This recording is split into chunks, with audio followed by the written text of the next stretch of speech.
ఆదరణ కూడికి కూడా మనం వచ్చినాం. అది చాలా విషయాలు గవర్నీలు వివాహం గారి గురించి కూడా విని ఉన్నాం.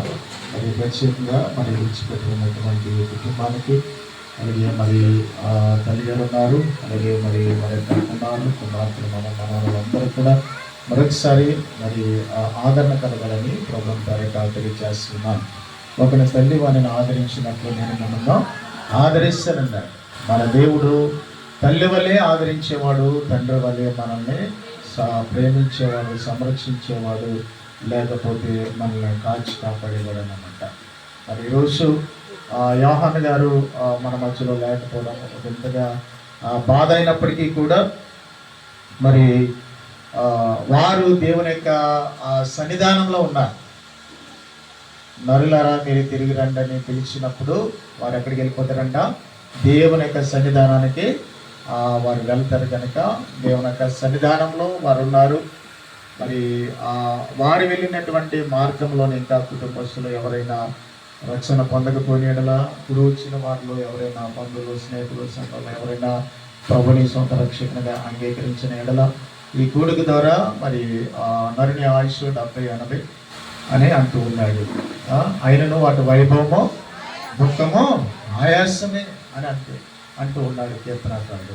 అందుని బట్టి ఈ లోకం అశాశ్వతమైనది, దేవుని యొక్క రాజ్యము శాశ్వతమైనది కనుక ఆ శాశ్వతమైనటువంటి రాజ్యాన్ని మరి వారు కలుగున్నారు ఈ భూలోకంలో. మరి అటు రీతిగానే దేవుని యొక్క సన్నిధానంలో వారు నెమ్మది సమాధానకరమైనటువంటి స్థలంలో ఉన్నారు కనుక అట్టి పరిస్థితిని కూడా మరి మనలో కలిగి లేని వారు కూడా కలిగి ఉండాలని నేను తెలియజేస్తున్నాను. కారణం ఏంటంటే దేవుడు ఒక వార్నింగ్ ఇస్తున్నాడు. ప్రకటన గ్రంథము 20వ అధ్యాయము మనము 15వ వచనం మనం జ్ఞాపకం చేసుకున్నట్లయితే, ఎవని పేరైనను జీవ గ్రంథమందు రాయబడినట్టు కనబడిన ఎడల. చాలా కనుక మన పేర్లు జీవ గ్రంథంలో రాయబడి ఉండాలి. It's a living book. దేవుడు మనందరికీ కూడా ఒక జీవ గ్రంథాన్ని పెట్టాడు. ఎవరైతే దేవుని నమ్ముకుని ఉన్నారో, ఆయన నామంను బట్టి బాప్తిస్యం పొంది ఉన్నారో, వారందరి పేర్లు ఎక్కడ రాయబడి ఉంటాయంటే జీవ గ్రంథంలో రాయబడి ఉంటాయి.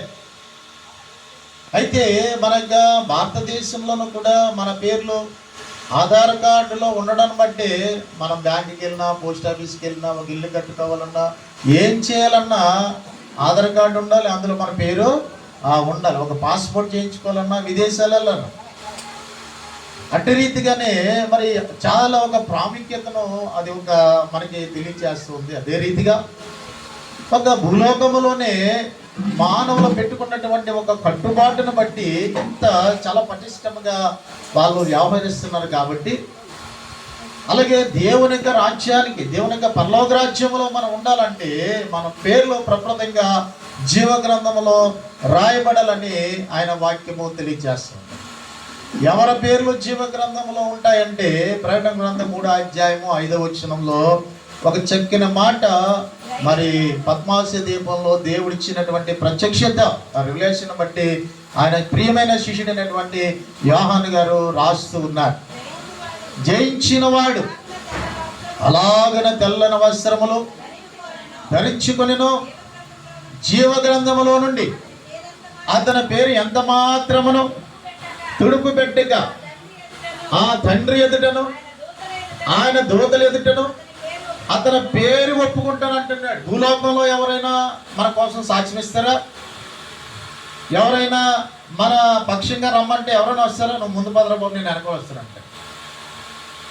లేదు నువ్వు సాక్ష్యం చెప్పాలంటే నువ్వు పద, నేను వెనకాల వచ్చేసి సాక్షి చెప్తానంటే అసలు మరి అయిపోతుంది. ఎవరు కనపడితే సాక్ష్యం చెప్పడానికి.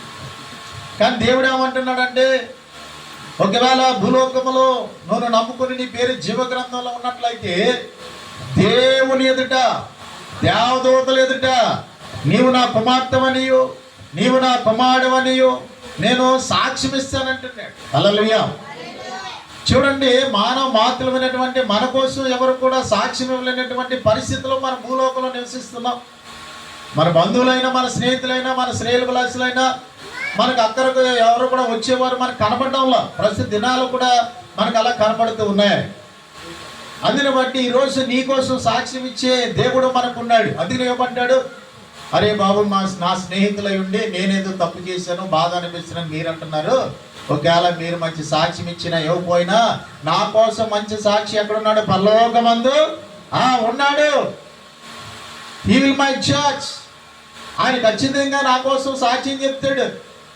ఆయన యోబు చనిపోయి పరలోకం వెళ్ళిన తర్వాత సాక్ష్యం కాదు, కానీ భూమి మీద ఉండగానే వాళ్ళందరి ఎదుట రెండింతల ఆశీర్వాదం ఇచ్చాడట, రెండింతల దీవెన ఇచ్చాడట.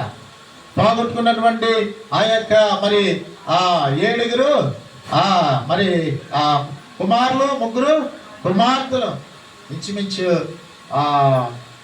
మరలా పోగొట్టుకున్న వారికి మరలా ఒక ఆత్మ సంబంధమైనటువంటి బిడ్డలు ఇచ్చి. నేను ఎలాగంటాను, ఆయన పోగొట్టుకున్నటువంటి ముందు 10 మంది పిల్లలు శారీరక సంబంధమైన పిల్లలు, ఆయన మరలా తిరిగి పొందుకునేటువంటి పిల్లలు ఆత్మ సంబంధమైన పిల్లలు.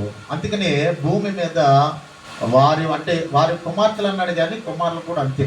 భూమి మీద వారి కుమార్తెలు సౌందర్యవంతులు అంత ఎవరు కూడా లేరని చెప్పడానికి కారణం ఏంటంటే, ఇక్కడ కుమార్తెకి స్పెసిఫిక్గా గ్రీక్ ట్రాన్స్లేషన్లో ఏం చెప్పాడంటే, వారి శ్రమల ద్వారా పుట్టిన సంఘానికి సాదృశ్యంగా ఉన్నారు.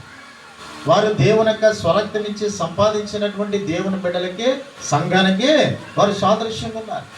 అది నీ రోజు సంఘం అంటే ఎవరనంటే దేవుని స్వరక్తం ఇచ్చి సంపాదించినటువంటి ఆ బిడ్డలం మనం.